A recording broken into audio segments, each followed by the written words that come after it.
to the next presentation, which is made by Luo Yijia. And her title is Drama Assessment in Schools, a Comparative Perspective from England and China.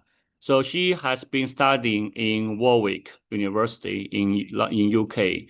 So she will bring her ideas. So let's welcome Ms. Luo Yijia. Hello, everyone. My name is Yijia Luo, and I'm just sharing my screen. Good morning, good evening, and good night. I'm currently studying my MA in Drama and Theatre Education at the University of Warwick in the UK, and I also study drama pedagogy at the Central Academy of Drama in Beijing. In addition, I have worked as a drama teacher in China as well. Today, I'm very happy to share with you a comparative study of drama assessment in schools. My talk is titled Drama Assessment in Schools, a Comparative Perspective from England and China. What I hope to do today is not simply to describe two systems, but to invite you to reflect on how drama is assessed in your own contexts and to consider how assessment can nurture rather than limit the power of drama in education. So first, let's discuss why you talk about assessment. Assessment is always important in education. It determines what knowledge counts, how students are evaluated, and how subjects gain recognition in schools. But when it comes to drama, assessment is especially complex. Drama in education is deeply process-based. Like children's creativity, expressiveness, and collaboration are difficult to measure or translate into numbers. This raises a critical question. Should drama be assessed at all? On one hand, if drama is to be promoted as a school subject and given a place in the curriculum, some form of assessment or judgment standard is necessary. Without it, drama may remain marginal, seen as just play rather than real learning. If assessment becomes too rigid or standardized, we risk losing the essence of drama as a creative process. On the other hand, uh, so the central dilemma I want to raise today is once drama in education becomes a school subject, is it worth assessing? And if so, how should we assess it? This question guides my comparison of England and China. My reflections are based on two sources. First, my master's research in the UK Midlands, where I observed drama classes, interviewed teachers, and referred to the document. Second, my personal experience as a drama teacher in China, where I worked with primary school students. And I would like to clarify that the findings and reflections I share are based solely on these contexts. They should not be taken as representing drama in education across the whole of England or China, but rather as insights drawn from my research and professional experience. By comparing these two contexts, I hope we can see the diversity of assessment practices and the different ways we shape drama in education. So first, let's see England at first. For Key Stage 3 in England, it's years 7 to 9, ages 11 to 14. Different different schools have different attitudes to drama classes, but at the school which I observed in, the drama is a compulsory class for all of Key Stage 3 students at that school. But at Key Stage 3, there are no national exams, so the teachers have a lot of freedom to choose how to measure students' performances. So there are usually three different ways. One is self-assessment, one is peer assessment, and the last one is teacher assessment. And for the Key Stage 4 is 10 to 11. Students usually ages 14 to 16. Students, this at Key Stage 4, drama at that school is a optional class, which means students who choose to learn drama as a subject will take the GCSE drama exam. And the GCSE drama exam is a national exam. So, this is like a summative assessment for the GCSE exam. But during the Key Stage 4, the schools also included formative assessment like the self-assessment, peer assessment, and teacher assessment, which I mentioned in Key Stage 3 as well. So that's included in Key Stage 4 as well. And for Key Stage 5, it's year 12 to 13 students, usually ages 16 to 18. Yeah. So Key Stage 5 is quite similar to Key Stage 4. Students who choose to learn drama as a subject will take the final exam, which is the A Level exam. At the end of Key Stage 5, they will take the exam. And it's a national exam, also summative assessment for A Level. Also, formative assessment, including self-assessment, peer assessment, and teacher assessment. So we can see a shift from flexible and teacher-led in Key Stage 3 to standardized and exam board controlled in Key Stage 4 and Key Stage 5. This creates tension between teacher autonomy and the demands of external examinations. So I'll take Key Stage 3, for example, to introduce how teachers do self-assessment and peer assessment and the last one, teacher assessment, for example. So for self-assessment, students complete a weekly booklet. They reflect on, look over here, they reflect on effort, focus, group work, and punctuality and organization. And the drama skills focus on three different parts. So the first one is making or creating level, and the second one is performing level, and the last one is evaluating level. I guess all of you knows what creating or making level means and performing means.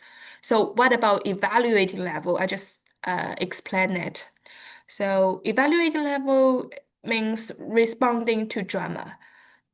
For example, students can analyze other people's drama. It's like evaluating level. And the part of evaluating level is connected with peer assessment. Peer assessment means your classmates will give you judgment or feedback. I'll show you later. And for here, sometimes assessment mixed with self-assessment, teacher assessment, and peer assessment. Just look at the arrow. So for the signature, please look at this assessment sheet for movement. Students are encouraged to reflect on what they have learned for the whole learning years, and the signature part can include different people like self, parent, teacher, peer. And here comes our peer assessment. Just put over here. Students observe each other's performance using structured cards. Look, one group focus on gesture and one group focus on eye contact and facial experience, and one group focus on use the posture and the level. And so these cards will encourage classmates to see something specifically and usefully to describe how their classmates' performance. And for the pink card and the blue card, like the pink card reads like I do not agree. So it's a challenge card. And the blue card, I agree with what is being discussed. It's a agreement card. So this one, like before they give the feedback, teachers will be the cards will be distributed to different students, and when the students get the cards, they will show, and when they want put their hands to show their opinion, they can share their cards, and that can help students to say some sentences and to show their opinions and not only show their opinions but also tell the reasons. All right. Oh, and the last one is teacher assessment. So For the teacher assessment, sometimes teacher give ongoing verbal feedback during the term. And at the end of a unit or term, they make great performances using simplified GCSE criteria. So it's an example. This picture is just an example, like making guidance. Look, there are different band and different marks. Different band match different marks, and for the description. Okay, and then let's talk about the Key Stage 4. I just talk about Key Stage 4's GCSE drama test. So including three parts: written exam, devising drama, and text in practice. So this one is just students have to do the exams. So including the knowledge of theater roles, set text analysis, and evaluation of live theater. And the devising drama means students create and perform an original piece. So it's like students do create a play by themselves. And they have to keep a devising log to reflect on the process. And the text in practice means students have to perform two or how many I forgot, extracts from published plays assessed by external examiners. And for Key Stage 5, it's quite similar. One, written exams, students study, and one, creating original drama. Students devise new plays, keeping detailed to the notebooks of their process, and one, making theater, takes certain percentage. Students perform three extracts, one adapted using a practitioner's approach plus a reflective report. The differences between the GCSE and A Level looks the perform this it's a percentage. So look, the written exams for GCSE is 14, 14, and 20, and for the A Level is 14, 13, and 30.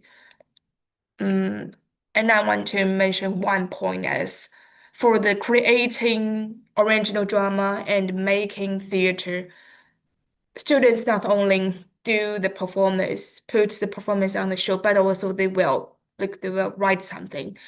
For the creating original drama, they have to write the notebooks of their process. And for the making theater, they have to write a reflective report. That's quite interesting.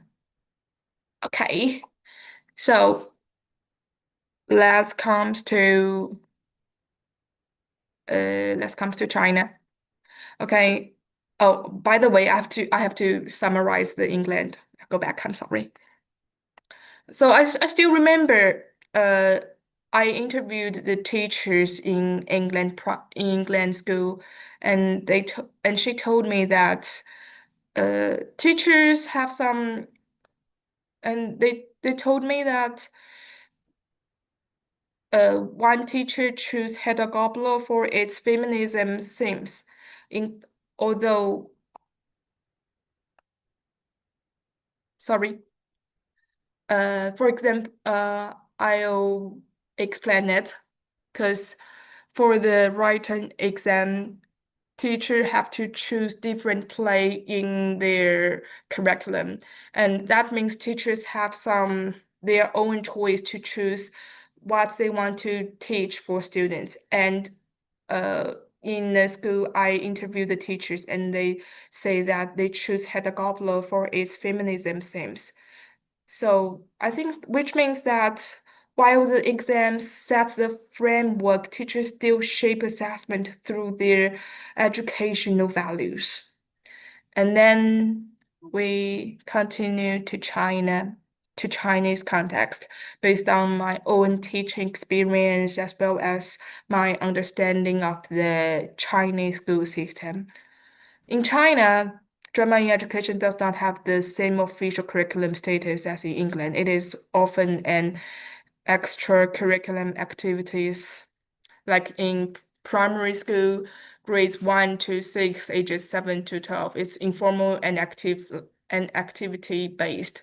Assessment is minimum. Teachers focus on participation, imagination, and enjoyment. And teachers usually give a formative and summative combined assessment at the end of the term.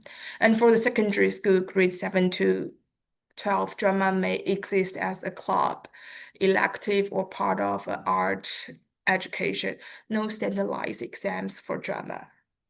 So summarize of China, assessment is performance-based and informal, focus on participation and group outcomes rather than individual academic achievement. There is little written reflection or standardized grading.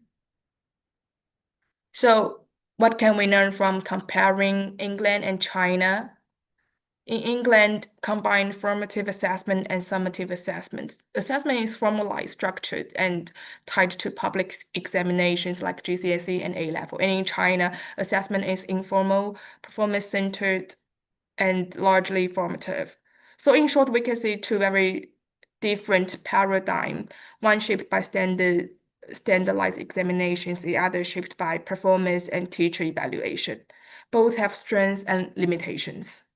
And then I would like to invite all of you to think about your own context. How is drama assessed in your countries? Is it more like England with standardized exams, or more like China with performance and formative teacher feedback, or perhaps something entirely different? So if you wish, you can share a keyword in the chat that describes how drama assessment works in your context. And this is a picture of some end of assessment for in Chinese class. And to conclusion, go back to the question which I raised before. Once drama in education becomes a school subject, is it worth assessing? And if so, how should we assess it? So to be just in one word, perhaps what we need is a balanced assessment, not as a cage, but as a mirror reflecting learning while still allowing freedom. Thank you very much.